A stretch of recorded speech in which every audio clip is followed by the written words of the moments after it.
ছোটবেলা থেকেই আমরা একটা বিষয় লক্ষ্য করে এসেছি যে লোহার তৈরি একটা খণ্ডকে পানিতে ছেড়ে দিলে তা পানিতে ডুবে যায়। অপরদিকে একটা জাহাজ লোহার তৈরি হওয়া সত্ত্বেও তা ডুবে যায় না। কিন্তু কেন? আমরা কি কখনো ভেবে দেখেছি? আজকের ভিডিওতে মূলত এই বিষয় সম্পর্কে আলোচনা করা হবে। সেই সাথে বরাবরের মতো আমি আপনাদের সাথে রয়েছি আবু সাইদ পাটোয়ারি। আপনারা দেখছেন সাইদ শিয়া। বস্তু ভেসে থাকা এবং ডুবে যাওয়া নির্ভর করে বস্তু এবং তরলের ঘনত্বের উপর।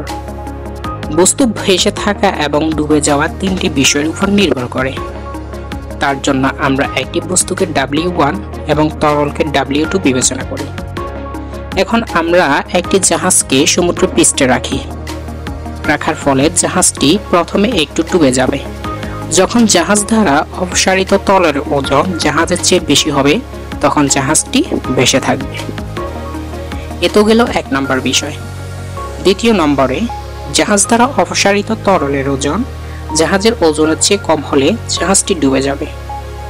3 নম্বরে, জাহাজ দ্বারা অপসারিত তরলের ওজন জাহাজের সমান হলে এটি অর্থাৎ জাহাজের ওজনের সমান হলে এটি সম্পূর্ণ নিমজ্জিত অবস্থায় ভাসবে।